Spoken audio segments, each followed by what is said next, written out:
नमस्कार दोस्तों, उम्मीद है आप बढ़िया होंगे। स्वागत है आप सभी का आज के इस एग्रीकल्चर करंट अफेयर सेशन में। आज हम बात करने वाले हैं कि भारतीय सरकार के द्वारा कुछ इंपॉर्टेंट न्यू फार्मिंग टेक्निक और डिजिटल एग्रीकल्चर को फोकस करते हुए बहुत सारी स्कीम्स के बारे में, प्रोग्राम्स के बारे में जिक्र किया है, जो कि अभी रिसेंटली जो संसद सत्र चल रहा था उसमें भारतीय कृषि मंत्री श्री शिवराज सिंह जी चौहान के द्वारा मेंशन किया गया है। तो आज हम बात करेंगे कि किस प्रकार से नई टेक्निक को आज इंडिया के अंदर अडॉप्ट करवाया जा रहा है और उसके माध्यम से एग्रीकल्चर क्रॉप प्रोडक्शन को भी इंक्रीज किया ही जा रहा है, साथ में किसानों की आमदनी को भी बढ़ाने की कोशिश की जा रही है। जैसा कि आप लोग जानते हैं, आज भारत के अंदर ज्यादातर किसान स्मॉल एंड मार्जिनल है, छोटे किसान हैं, तो उनकी जो परचेजिंग पावर है वो काफी कम है। तो जरूरत है कि हम ऐसी कोई नई टेक्निक्स को अडॉप्ट करें जिससे कहीं ना कहीं उनका उत्पादन भी बढ़े और साथ में लागत को कम किया जा सके। लेकिन क्या होता है कि नई टेक्निक या नई तकनीक को प्रयोग करने के लिए किसानों को काफी पैसे की आवश्यकता होती है, फाइनेंस की रिक्वायरमेंट होती है। और भारत में तो वैसे भी किसान, जैसे मैंने कहा कि छोटे और मझले हैं, तो उनके लिए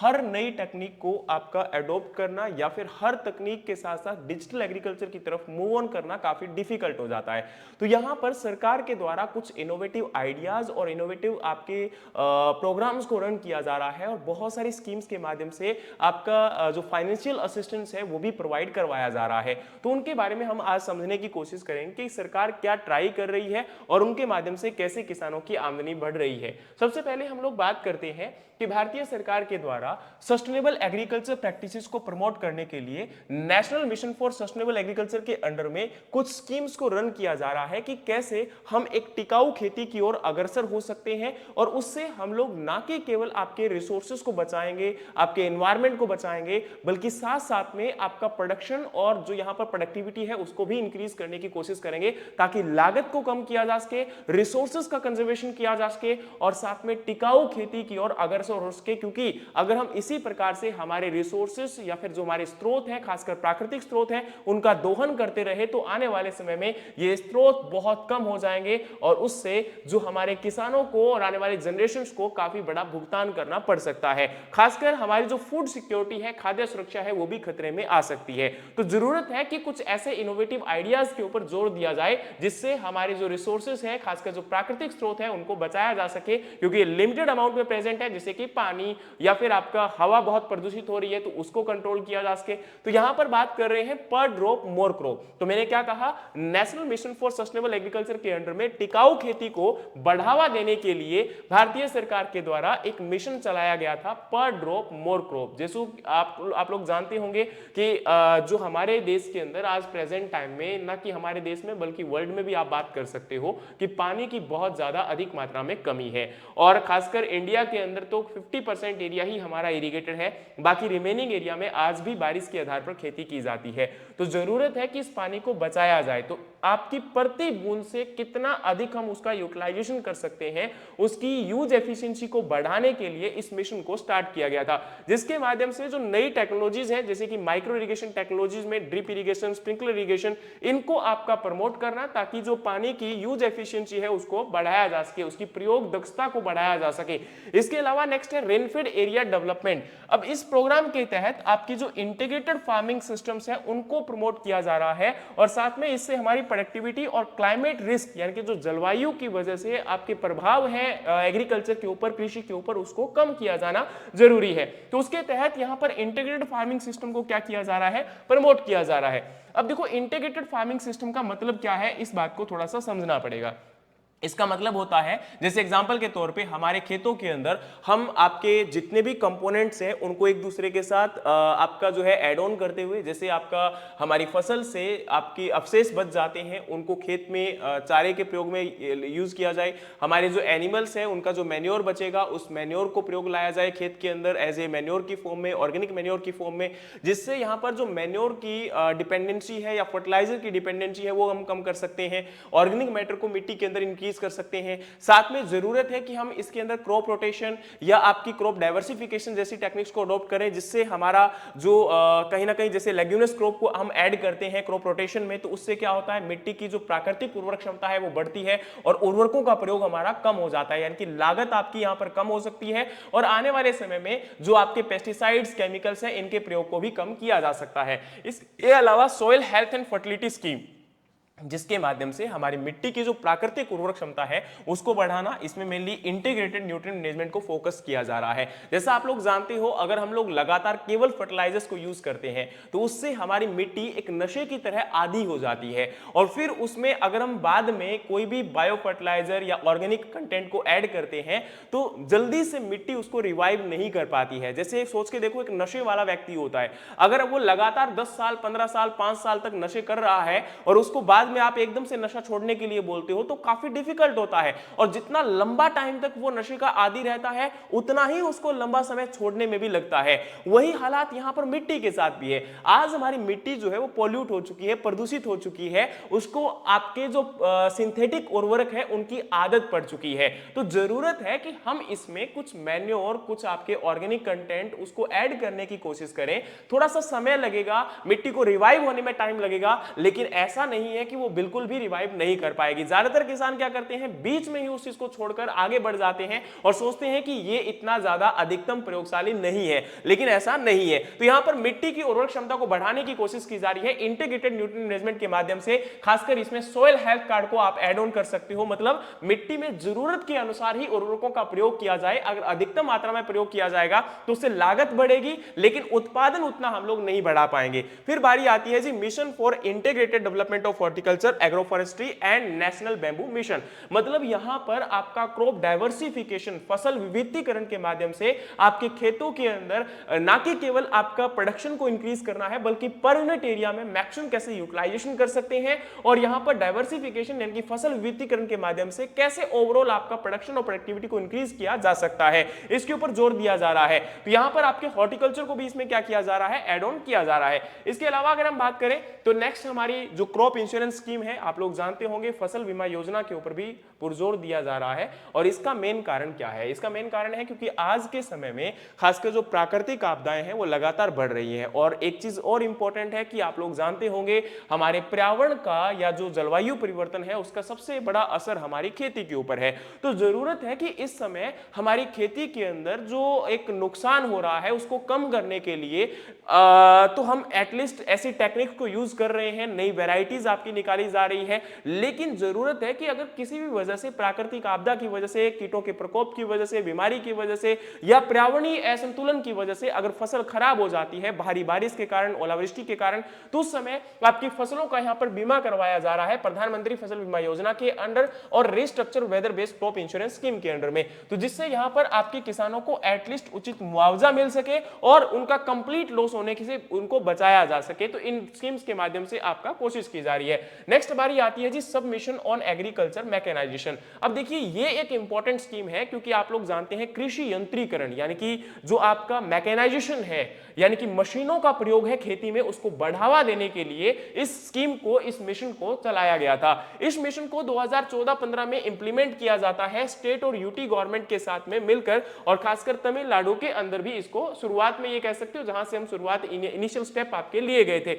लेकिन अब इस बात को समझने की कोशिश करिएगा कि 2014-15 से जब इस मिशन को चलाया गया तो कारण क्या है, क्योंकि देखो जैसे मैंने आपको शुरुआत में ही कहा था कि ज्यादातर किसान छोटे और मंझले हैं, तो उनके लिए हर मशीन को परचेज करना बहुत डिफिकल्ट होता है। तो मशीनों के ऊपर आपका एक तो सब्सिडी प्रोवाइड करवाना, जैसे मान के चलिए आपकी मशीन 100 रुपए की है तो उसके ऊपर अगर 50% सब्सिडी दी जा रही है तो इसका मतलब किसान को 50 रुपए ही पे करना पड़ेगा, बाकी जो 50 रुपए है वो सरकार के द्वारा वहन किया जाएगा। तो इसीलिए यहां पर इन स्कीम्स के माध्यम से कोशिश की जा रही है कि आपका छोटा से छोटा किसान भी उन मशीनों को प्रयोग में ला पाए। लेकिन इसके साथ में बाद में फर्दर कुछ और पॉइंट ऐड ऑन किए गए थे, या ये कह सकते हो कि कुछ और आपके कंपोनेंट्स को ऐड किया गया था, like custom hiring centre. Custom hiring centres क्या होते हैं? ये ऐसे संस्थान होते हैं जहां पर आपके एफपीओज या ये कह सकते हो कि फार्मर्स के ग्रुप मिलकर या सेल्फ हेल्प ग्रुप मिलकर कुछ मशीनों को परचेज कर लेते हैं और उन मशीनों को खरीदारी के लिए सरकार के द्वारा 80% तक अनुदान दिया जाता है, सब्सिडी दी जाती है। अब इससे फायदा क्या होगा कि जो मशीन 100 रुपए की थी वो अब यहां पर 20 रुपए की पड़ेगी और 80 रुपए सरकार के द्वारा वहन किया जाएगा। और इससे फायदा क्या होगा, अब यहां से किसानों के द्वारा रेंटल बेसिस पर, जैसे आप लोग कई बार आज किसी शहर में जाने के लिए या एक ही शहर में उसमें एक जगह से दूसरी जगह जाने के लिए उबर या ओला जैसी फैसिलिटीज को आप अवेल करते हो, उसी प्रकार से यहां पर क्या किया जाएगा, किसानों के द्वारा इन यंत्रों को रेंट यानी कि किराए पर लिया जा सकता है और फर्दर अपनी जमीन को जोतकर वापस किया जा सकता है। तो कुछ घंटे के किराए के साथ अगर ये मशीनें परचेज या अवेलेबल हो जाती हैं तो किसानों के लिए सस्ता भी पड़ता है और उनको कंप्लीट मशीन को परचेज करने की जरूरत भी नहीं पड़ती है। तो इसी के माध्यम से यहां पर कोशिश की जा रही है। इसके अलावा creating the hub for high tech and high value farm equipment, यानी कि इनमें आपके जो मॉडर्न और एडवांस इक्विपमेंट है उनको भी एड ऑन किया जा रहा है और साथ में distribution of various agriculture equipment and creating the awareness among stakeholders through the demonstration and capacity building activities, यानी कि अब यहां पर जरूरत है कि इन चीजों के डेमोन्स्ट्रेशन के माध्यम से, इनको ट्रेनिंग एंड प्रोग्राम के माध्यम से और इसके अलावा जो एक्सटेंशन यहां पर हमारा सिस्टम है उसके माध्यम से किसानों को समझाया जा रहा है कि कैसे हम इनका प्रयोग कर सकते हैं। मैं आपको उदाहरण के माध्यम से समझाता हूं। अब यहां पर आप लोगों को पता होगा कि आज के समय जैसे क्रॉप रेजिड्यू है वो बहुत ज्यादा एक बड़ी समस्या यहां पर जो है किसानों के लिए था कि जैसे राइस के रेजिड्यू में उसको बर्नआउट करना पड़ता था क्योंकि गेहूं की बिजाई के लिए समय नहीं बचता था किसानों के पास। तो अब यहां एक आपने सुना होगा कि पीएयू के द्वारा सुपर सीडर, हैप्पी सीडर ये मशीन निकाली गई थी। इनका मेन पर्पस था कि यहां पर जो राइस का रेजिड्यू है उसी में मिक्स करते हुए आपकी गेहूं की बिजाई की जा सके। तो उसमें धीरे धीरे एडवांसमेंट हुआ और आज इतना बढ़िया ऑप्शन किसानों के पास उपलब्ध हो चुका है कि ना तो उस रेजिड्यू को बर्नआउट करना पड़ता है, ना ही उसको किसी प्रकार से आपका मिक्स करना पड़ता है, ना ही उसको जलाना पड़ता है और सीधी की सीधी बिजाई यहां पर किसानों की कर दी जाती है, खेत में कर दी जाती है गेहूं की। और इससे किसानों की लागत यहां पर यानी कि ये कह सकते हो बचत भी होती है, लागत भी बचती है और ओवरऑल यहां पर प्रॉफिट भी इंक्रीज हो रहा है और समय भी बचता है। तो एक इस प्रकार से यहां पर स्कीम के माध्यम से आपके इंप्लीमेंट या यंत्रीकरण को उपलब्ध करवाने की कोशिश की जा रही है। तो इस स्कीम की अगर हम बात करें तो 2014-15 से लेकर 2025-26 तक लगभग 9,404 करोड़ रुपए रिलीज किए जा चुके हैं अलग अलग स्टेट्स यानी कि राज्यों को। इसके अलावा 21,61,202 यहां पर मशीन्स को डिस्ट्रीब्यूट किया जा चुका है सब्सिडीज के माध्यम से, यानी कि उनको अनुदान के माध्यम से। 27,554 कस्टम हायरिंग सेंटर है, 646 हाईटेक हब है और 25,608 फार्म मशीनरी बैंक्स हैं जिनको एस्टेब्लिश किया गया था। अब इसके साथ साथ फार्म मशीनरी अवेलेबिलिटी जो यहां पर 2013-14 में लगभग 1.73 किलोवाट पर हेक्टेयर थी, वो आज बढ़कर 2.49 किलोवाट प्रति हेक्टेयर 2018-19 तक हो चुकी है। इसी स्कीम के आपके प्रयोग से या ये कह सकते हो इस स्कीम के इंटरवेंशन से, जो कि एक अच्छा स्टेप है कि मैकेनाइजेशन आज इंडिया में बढ़ रहा है। हम लोग जो डेवलप्ड कंट्री है, जैसे कि आपका डेवलप्ड कंट्रीज है लाइक आपका ऑस्ट्रेलिया, यूएसए, ब्राजील, जर्मनी, तो उनके साथ हम कंपीट कर पाने में सक्षम हो पा रहे हैं। लेकिन हाँ ये बात जरूर है कि उनके समक्ष अभी भी हम लोग टिक नहीं पा रहे हैं क्योंकि वहां पर खेती को एक बिजनेस के तौर पर देखा जाता है, लेकिन हमारे देश में इसको एज ए आपका जीवन यापन का तरीका देखा जाता है और खासकर खाद्य सुरक्षा का एक बहुत बड़ा यहां पर इसमें योगदान है। और आज भी 47% वर्कफोर्स हमारे इंडिया का एग्रीकल्चर के अंदर इंक्लूड है या फिर उसमें काम कर रहा है। अब बात करते हैं तो स्टबल बर्निंग की हम लोग बात कर रहे थे। तो स्टबल बर्निंग को लेकर अभी भारतीय सरकार के द्वारा राज्यसभा के अंदर कृषि मंत्री श्री शिवराज सिंह जी चौहान ने बयान दिया है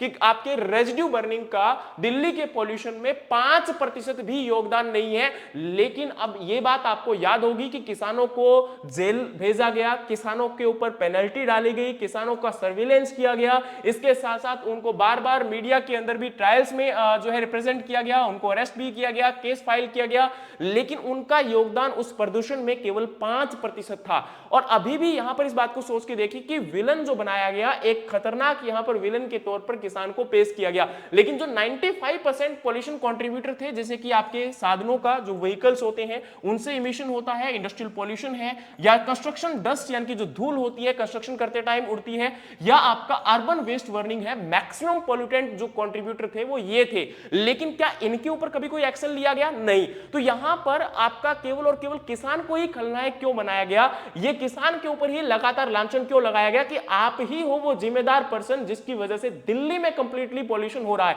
मैं इस चीज का समर्थन कभी नहीं करता हूं कि आपका पराली को जलाना चाहिए, क्योंकि देखो उससे हमारे किसान का बहुत बड़ा नुकसान होता है। मिट्टी प्रदूषित होती है, मिट्टी में जीवाणुओं की संख्या कम होती है, मिट्टी जो है वो लगातार आपकी स्ट्रक्चर उसका खराब होता है और बहुत सारी प्रॉब्लम्स उस बहुत सारे न्यूट्रिएंट्स उसमें से लॉस हो जाते हैं। तो मैं नहीं चाहता कि पराली को जलाया जाए, लेकिन इस प्रकार से एक सिंपली तौर पर जैसे हम होता है ना कि भाई एक ही पर्सन को ब्लेम करना, वो गलत बात थी। यहां पर रिस्पांसिबिलिटी कलेक्टिव होनी चाहिए थी, एक सामूहिक कलेक्टिविटी रिस्पांसिबिलिटी अगर होती और उसके ऊपर सही तरीके से एक सही पॉलिसी के तहत काम किया जाता, लेकिन यहां पर सिस्टम का फेलियर होता हुआ नजर आया और उसका दोष केवल और केवल किसान के ऊपर मढ़ा गया, जो कि एक बिल्कुल सही तरीके से, यही कह सकते हो बिल्कुल गलत तरीके से ठहराया गया कि किसान यहां पर केवल जिम्मेदार है, उस पराली की वजह से दिल्ली के अंदर प्रदूषण हो रहा है। लेकिन यहां पर हाँ ये बात अच्छी जरूर है कि हरियाणा के अंदर एक मॉडल अपनाया गया जिसके तहत आपका 1 to 7,000 इंसेंटिव भी प्रोवाइड कराया गया, जो किसान यहां पर क्रॉप डाइवर्सिफिकेशन की तरफ मूव कर रहे थे या आपके रेजिड्यू को खेतों के अंदर ही मिक्स कर रहे थे। इसके अलावा अगर देखा जाए तो सरकार के द्वारा जो सब मिशन फॉर एग्रीकल्चर मिशन के तहत मैकेनाइजेशन के तहत जो सब्सिडी प्रोवाइड करवाई जा रही थी, कस्टम हायरिंग सेंटर अवेलेबल करवाए जा रहे थे, उनके माध्यम से मशीनों का प्रयोग किया गया। और इसके साथ साथ आपका वेस्ट टू रिसोर्स यानी कि इथेनॉल जैसी आपकी जो टेक्निक्स को या ये कह सकते हो इथेनॉल बनाने के लिए भी पराली का प्रयोग में लाया गया, तो उनसे काफी हद तक किसानों का फायदा हुआ। लेकिन फिर भी यहां पर जरूरत थी कि यहां पर केवल किसान को ब्लेम ना कर हम उस प्रदर्शन में एक प्रदूषण के अंदर एक कलेक्टिव जिम्मेदारी लेते और आगे बढ़ते। इसका मतलब है कि आज के समय एक शेयर्ड रिस्पांसिबिलिटी की जरूरत है और अर्बन और जो आपका इंडस्ट्रियल पॉल्यूशन हो रहा है उसको कंट्रोल करने की जरूरत है। इसके अलावा जो व्हीकल से इमिशन हो रहा है उसको कंट्रोल करने की जरूरत है, क्लीन एनर्जी को आपका प्रयोग करने की जरूरत है, उसको बढ़ावा देने की जरूरत है और इसके साथ साथ में किसानों को हमें सहायता करने की जरूरत है, उनको समझाने की जरूरत है। अगर हम लगातार उनको ब्लेम करते रहे तो किसी भी नतीजे पर नहीं निकलेंगे और आने वाले समय में एक सिस्टम फेलियर को हमें ऑब्जर्व करना होगा कि किस प्रकार से सिस्टम फेलियर हमारे ओवरऑल यहां पर देश के लिए या अर्थव्यवस्था के लिए या ओवरऑल एनवायरमेंट जो कंडीशन है उसके लिए कितना वर्स्ट हो सकता है, ये हमें समझना पड़ेगा। क्योंकि जिम्मेदारी अगर किसी एक व्यक्ति की तय कर दी जाएगी और सामूहिक जिम्मेदारी के तौर पर उसको ना देखा जाएगा, क्योंकि environment is not responsibility for a single person और single community, it is for whole country, it is for whole world, it is for whole human organisation. तो यहां पर जरूरत है कि इस प्रकार से एक सही निर्णय लेकर आगे बढ़ा जाए, जो कि यहां पर मुझे नहीं लगता कि पिछले समय से कुछ इसमें एफर्ट्स डाले गए हैं। नेक्स्ट यहां पर सरकार ने फोकस किया है कि आपका न्यू टैक्स के तहत हमने प्रधानमंत्री धन धान्य कृषि योजना के ऊपर भी जोर दिया था। 2025 के अंदर आपको याद होगा बजट के दौरान इस स्कीम को लॉन्च किया गया था और इसमें मेन टारगेट था कि आपकी फसलों की जो प्रोडक्टिविटी है, उपज है, उसको बढ़ाया जाए। इसके अलावा क्रॉप डाइवर्सिफिकेशन जो फसल विविधीकरण है उसको इंक्रीज किया जाए और सस्टेनेबल फार्मिंग प्रैक्टिस यानी कि टिकाऊ खेती की ओर जो है पूरा जोर दिया जाए। साथ में यहां पर it seeks to strengthen the post harvesting storage infrastructure at the panchayat and block level. जैसे आप लोग जानते हैं कि फसलों की कटाई के बाद किसान को तुरंत अपनी फसल को बेचना पड़ता है और कई बार उस समय खासकर मार्केट के अंदर प्राइस कम होने की वजह से किसान को लो प्राइस पर भी बेचना पड़ जाता है। लेकिन अब अगर किसानों के पास अपने पंचायत लेवल पर अगर स्टोरेज की फैसिलिटीज होंगी तो वो उनको स्टोर कर सकते हैं बहुत ही मिनिमम रेंट के साथ और उसके बाद उसको जैसे ही मार्केट में प्राइस बढ़ेगा तो उसको बेच सकते हैं। तो पोस्ट हार्वेस्टिंग लॉसेस को कम करने के लिए और उसके साथ उसकी स्टोरेज कैपेबिलिटी को बढ़ाने के लिए पंचायत और ब्लॉक लेवल पर आपके इंफ्रास्ट्रक्चर को पुस्ट करने की कोशिश की जा रही है। इसके अलावा स्कीम के अंदर जो आपकी धन धान्य योजना है इसमें कोशिश की जा रही है कि आपकी इरिगेशन फैसिलिटीज को भी प्रमोट किया जाए और लॉन्ग टर्म और शॉर्ट टर्म एग्रीकल्चर क्रेडिट के ऊपर भी आपका ध्यान रखा जाए, क्योंकि किसानों को फाइनेंस की इंपॉर्टेंट नीड होती है। आप लोग जानते हैं कि कोई भी काम अगर किया जा रहा है तो उसमें एक लागत लगती है और लागत के लिए यानी कि पैसे की जरूरत है और पैसा यहां पर क्रेडिट के तौर पर किसानों को उपलब्ध करवाना जरूरी है। लेकिन आपको याद होगा पिछले वर्ष 2025 के बजट में भारतीय सरकार के द्वारा एंश्योर किया गया था कि किसान क्रेडिट कार्ड जो आपका है उसमें लिमिट 3 लाख से 5 लाख कर दी गई है, लेकिन उसका नोटिफिकेशन अभी पिछले दिनों तक भी नहीं आया था। तो आप लोग खुद सोचकर देखिए कि कितना बड़ा यहां पर जो है एक स्कीम को प्रमोट कर दिया जाता है लेकिन उसका नोटिफिकेशन बैंकों तक अवेलेबल नहीं करवाया जाता, उसको इंप्लीमेंट नहीं किया जाता। तो केवल यहां पर एक स्कीम को जोर देकर और एक बड़ी वाहवाही लूट लेने से कोई फायदा नहीं होगा, हमें ग्राउंड रियलिटी पे भी उसके ऊपर काम करना होगा ताकि किसानों का सही तरीके से वेलफेयर किया जा सके और फूड सिक्योरिटी के ऊपर जो आने वाला खतरा है या एनवायरमेंट पॉल्यूशन या एनवायरमेंट जो आपका यहां पर जो हमारा सिस्टम है उसको सही तरीके से बचाया जा सके।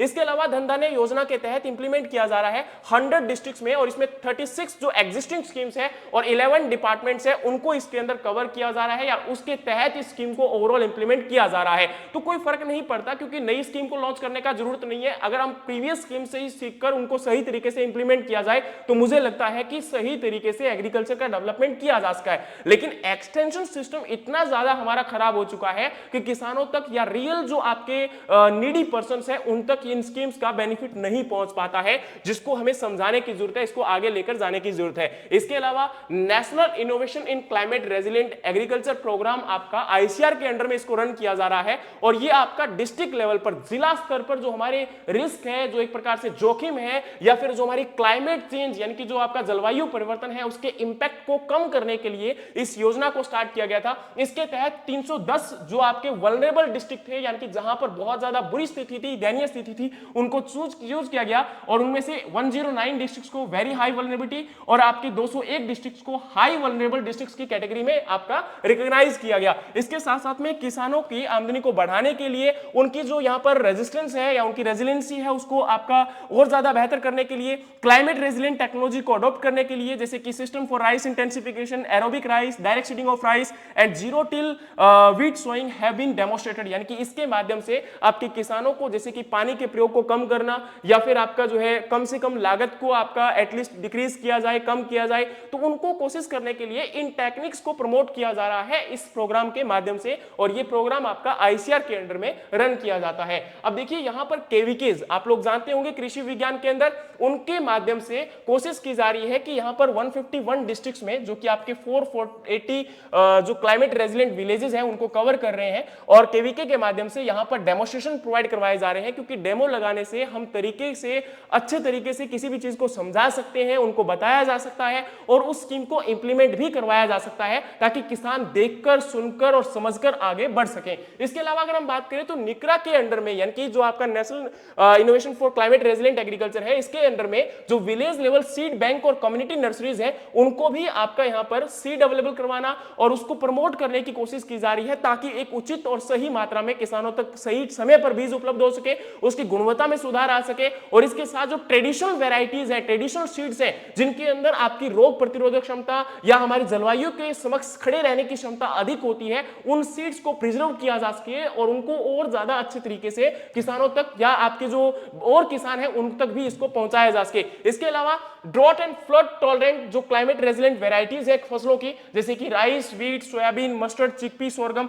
इनको भी डेवलप किया जा रहा है और नई वेराइटीज को डेमोन्स्ट्रेट किया जा रहा है आपके केवीकेज के अंडर में। नेक्स्ट आपका है training programme on various agriculture practices like conducted under the agriculture technology management agencies. आप लोग जानते होंगे आत्मा एक इंपॉर्टेंट प्रोग्राम है, इसके अंडर में आपके डेमोन्स्ट्रेशन प्रोवाइड करवाए जाते हैं। इसके माध्यम से भी कोशिश की जा रही है कि ये जो वल्नरेबल डिस्ट्रिक्ट्स हैं जहां पर आपकी ज्यादा दयनीय स्थिति है वहां पर आपके डेमोन्स्ट्रेशन जो है आत्मा के अंडर में भी लगाए जाए। तो यहां पर 2014 से 2024 तक आईसीआर के द्वारा लगभग 2900 वेराइटीज को लॉन्च किया गया था, जिनमें से लगभग 2661 वेराइटीज जो थी वो आपके बायोटिक और एबायोटिक यानी कि जो एक प्रकार से यहां पर ये कह सकते हो लिविंग और नॉन लिविंग थिंग्स के अगेंस्ट में आपके जो पर्यावरण है या बीमारियां हैं या कीटों हैं उनके समक्ष में लड़ने की उनके अंदर प्रतिरोधक क्षमता थी और उनसे आपका आने वाले समय में प्रोडक्शन को इंक्रीज करने की कोशिश की जा रही थी। इसके अलावा नेक्स्ट यहां पर सरकार के द्वारा फोकस किया जा रहा है कि किस प्रकार से हम एग्रीकल्चर स्कीम्स को एक ब्रॉडर लेवल पर आपका कवर कर सकते हैं, क्योंकि देखो आप लोग जानते होंगे मैंने आपको जैसे कहा कि बहुत जरूरत है कि छोटे किसान तक भी उस बात को पहुंचाया जाए जो सरकार के द्वारा एक इनिशिएटिव लिया जा रहा है, लेकिन कई बार वो पहुंच ही नहीं पाता। तो इसके माध्यम से कोशिश की जा रही है कि हम एक तो डिजिटल ट्रांसफॉर्मेशन कर सके, सोयल हेल्थ आपकी जो मिट्टी है उसको हम स्वास्थ्य को या मिट्टी का जो प्रदूषण है उसको कम कर सके, वाटर यूज एफिशिएंसी को बढ़ा सके, ऑर्गेनिक और नेचुरल फार्मिंग है उसको प्रमोट कर सके, क्लाइमेट रेजिलिएंट यानी कि जो जलवायु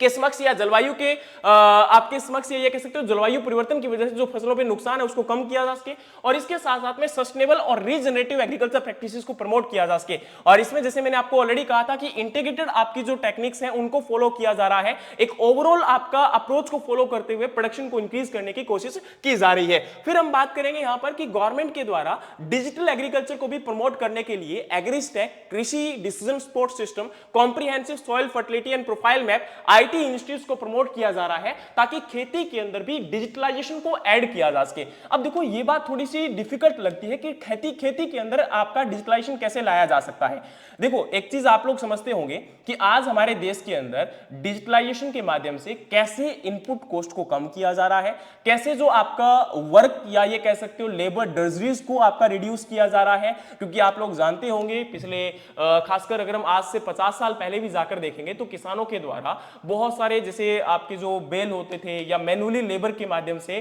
खेतों के अंदर काम किया जाता था, जिससे लेबर का बहुत ज्यादा शोषण भी होता था, किसानों का शोषण होता था। लेकिन आज के समय में हमने कैसे मैकेनाइजेशन यानी कि मशीनों के प्रयोग से कामों को आसान कर दिया, उनको सही समय पर निपटाना शुरू कर दिया। लेकिन हम इसी प्रकार से टेक्नोलॉजीज को अगर ऐड करते हैं तो उससे आपका काम और आसान किया जा सकता है। जैसे आज के समय हमारा एग्रीस्टेक है, तो उसमें मेन टारगेट होता है कि जो रिकॉर्ड है किसानों का उसको मेंटेन किया जाए, किसानों को जो आपकी सब्सिडी प्रोवाइड करवाई जाती है डायरेक्ट उनके खातों में ट्रांसफर की जाए, बीच में जो मिडिल मैन या ये कह सकते हो जो आपके बिचौलिए हुआ करते थे उनके द्वारा किसानों की लगातार मेहनत को खाया जा रहा था, उस मेहनत को चूसा जा रहा था और किसान से डायरेक्टली सरकार का संबंध बहुत कम हो पाता था। लेकिन डिजिटलाइजेशन के माध्यम से, मोबाइल के माध्यम से या आपके जो डायरेक्ट बेनिफिट ट्रांसफर्स है, अकाउंट है, उनके माध्यम से ये पॉसिबल हो पाया कि यहां पर आज डायरेक्टली किसान जो है पैसा पा रहा है। तो एक अच्छी चीज है, ऐसी बात नहीं है कि ये बुरा है। देखो कभी भी ना एक चीज हमेशा ध्यान रखना, कई बार जो है लोग बोलते हैं कि यार आप हमेशा सरकार के खिलाफ हो क्या, सरकार के साथ हो क्या, नहीं ऐसा कुछ नहीं होता है। जो भी चीज किसी भी प्रकार से अगर सही है तो उसको सही ठहराना,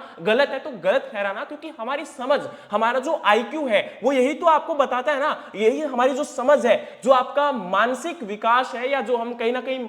मानसिक तौर पर देखा जाए तो पशुओं से अलग कैसे हैं। देखो पशु भी खाना खाते हैं, पशु भी इधर उधर जाते हैं, लेकिन उनसे हम एक ही प्रवृत्ति में लगभग अलग नजर आते हैं, वो है हमारी सोचने की क्षमता। तो अगर हम सोचते हैं, समझते हैं, तो उसके आधार पर किसी भी चीज को सही और गलत भी ठहराया जा सकता है अपनी समझ के अनुसार। तो उसमें वही चीज यहां पर है कि सही चीज को सही ठहराना भी जरूरी है। तो डिजिटलाइजेशन जो किया जा रहा है, हाँ उसमें थोड़े से लूपहोल जरूर है, जैसे किसान, हर किसान के पास मोबाइल भी नहीं है, हर किसान इतनी जल्दी टेक्नोलॉजी को सीख भी नहीं सकता, लेकिन एटलीस्ट जो आने वाली पीढ़ियां हैं वो तो इन टेक्नोलॉजीज को अच्छे से प्रयोग में ला पा रही है ना, तो वही तो जरूरत है, तो उसी चीज को समझना है हमें। तो यहां पर वही किया जा रहा है कि जैसे एग्रीस्टेक है, तो एग्रीस्टेक के माध्यम से आपका एक तो जैसे कि जो जियो रेफरेंस विलेज मैप है उनको आपकी मैपिंग की जा रही है, क्रॉप शोन रजिस्ट्री की जा रही है, farmer IDs, farmer registries create की जा रही है। अब जैसे फार्मर आईडी है, फार्मर आईडी को इनेबल किया गया है आपका डायरेक्ट बेनिफिट ट्रांसफर, पीएम किसान योजना जिसके माध्यम से 6000 किसानों को मिलते हैं, या प्रधानमंत्री फसल बीमा योजना, उनका जो आपका बीमा आता है वो डायरेक्टली किसान के अकाउंट में आ जाता है। एमएसपी यानी कि ओवरऑल जो आपका डायरेक्ट बेनिफिट ट्रांसफर जो एक प्रकार से सहूलियत है वो किसानों को सीधी प्रोवाइड करवाई जा सके, सरकार और किसानों के बीच में कोई बिचौलिया उपलब्ध ना हो, इसकी भरपूर कोशिश की जा रही है। फार्मर आईडीज लगभग 8.48 करोड़ आईडीज बन चुकी हैं 4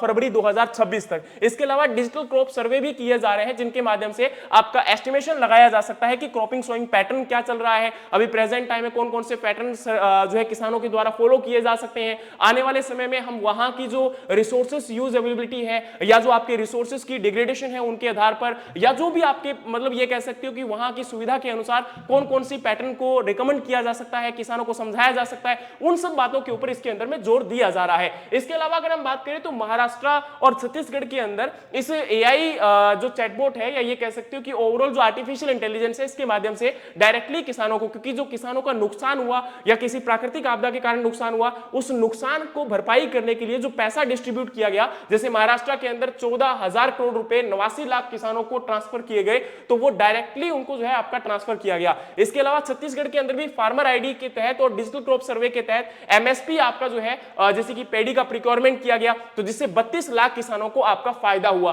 तो यहां पर ये कह सकते हैं कि इससे फायदा हो रहा है, लेकिन ओवरऑल इसका इंपैक्ट और ज्यादा बढ़ाने के लिए किसानों तक इन बातों को पहुंचाना पड़ेगा, उनको समझाना पड़ेगा कि किस प्रकार से ये सहूलियत भी हो सकती है उन किसानों के लिए। इसके अलावा अगर हम बात करते हैं तो कृषि डिसीजन सपोर्ट के माध्यम से जियो स्पेशियल प्लेटफॉर्म है एक आपका, जो आपका कोशिश करता है कि जैसे सैटेलाइट इमेज है, वेदर है, सोइल है, क्रॉप डेटा है, उनको लिया जा सके और ज्योग्राफिकल इंफॉर्मेशन सिस्टम के तहत ओवरऑल इन डेटा को कलेक्ट करके आपका उपलब्ध करवाया जाए, ताकि गवर्नमेंट डिसीजन ले सके। अगर किसी किसान की फसल खराब होती है या ओवरऑल एरिया इंपैक्ट होता है तो उसको एनालाइज किया जा सके, और ओवरऑल यहां पर यह भी आइडिया लगाया जा सके कि किस प्रकार से कितना एरिया किस फसल के अंडर में कवर हो रहा है, ताकि आने वाले समय में कृषि नीतियां उसके अनुसार बनाई जा सके, जो कि काफी हेल्पफुल हो सकता है। इसके अलावा किसान ई मित्र, जैसे कि नाम इंडिकेट कर रहा है कि किसानों का मित्र, किसानों का दोस्त। अब देखो हर समय कोई भी डॉक्टर का उपलब्ध होना किसान के लिए बड़ा समस्या होती है, और दूसरी बात एक सही डॉक्टर का उपलब्ध होना वो और बड़ी समस्या होती है। तो किसान इस एक एआई चैटबॉट के माध्यम से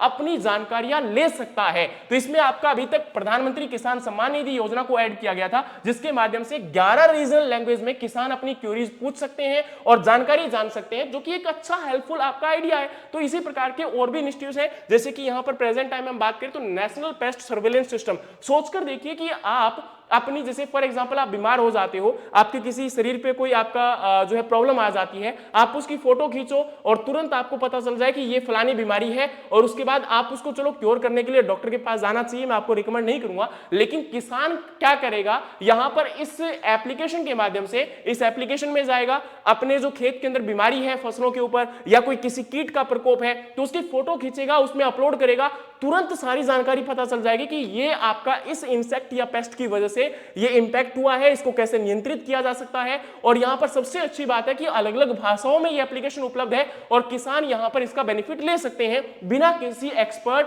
को घर बुलाए या उनको खेतों में विजिट करवाए, क्योंकि एक्सपर्ट अगर विजिट करेंगे तो उनके चार्जेस भी होंगे, तो वो चार्जेस उनको नहीं पे करने पड़ेंगे और किसान यहां पर सीधा इसका फायदा ले सकता है और समय पर अपनी फसल का बचाव भी कर सकता है। इसके अलावा नमो ड्रोन दीदी एक ऐसा प्रोग्राम जिसके माध्यम से ड्रोन, यानी कि जो आपके ड्रोन्स होते हैं जिनको फर्टिलाइजर, पेस्टिसाइड्स वगैरह के लिए प्रयोग में लाया जाता है, तो उनको प्रमोट करने के लिए इस स्कीम के माध्यम से खासकर महिलाओं की भागीदारी को बढ़ाने के लिए, महिला सशक्तिकरण को प्रमोट करने के लिए इस स्कीम को लाया गया था, जिसके तहत महिलाओं को 15,000 ड्रोन जो है डिस्ट्रीब्यूट करने थे 2023-24 से लेकर 2025-26 तक। खासकर जो विमेन्स आपके सेल्फ हेल्प ग्रुप के साथ जुड़ी हुई है, तो 1261 करोड़ रुपए की फंडिंग इसके लिए दी गई थी। तो मेन फंडिंग, जो मेन ऑब्जेक्टिव था, मैंने वही बताया कि एक तो एडवांस टेक्नोलॉजीज को प्रमोट करना और साथ में महिलाओं की भागीदारी को इसके अंदर बढ़ाना, ताकि आपके रिसोर्सेज यूज एफिशिएंसी को प्रमोट कर सके, क्रॉप प्रोडक्टिविटी इंक्रीज कर सके, किसानों की आमदनी को बढ़ाया जा सके और आपका महिलाओं की भागीदारी को भी इंप्रूव किया जा सके। इसके तहत लीड जो आपकी फर्टिलाइजर कंपनीज है, उन्हें लगभग 500 ड्रोन उनके द्वारा डिस्ट्रीब्यूट किए गए थे नमो ड्रोन दीदी योजना के अंडर में, जो कि अपने आप में एक बड़ा यहां पर हम कह सकते हैं कि इनिशिएटिव था, एक इनिशिएटिव आपका प्रोग्राम था। नेक्स्ट आपकी है साथी, यानी कि seed authentication, traceability and holistic inventory. अब आपको याद होगा कि मैंने कल भी आपके साथ इस स्कीम को डिस्कस किया था।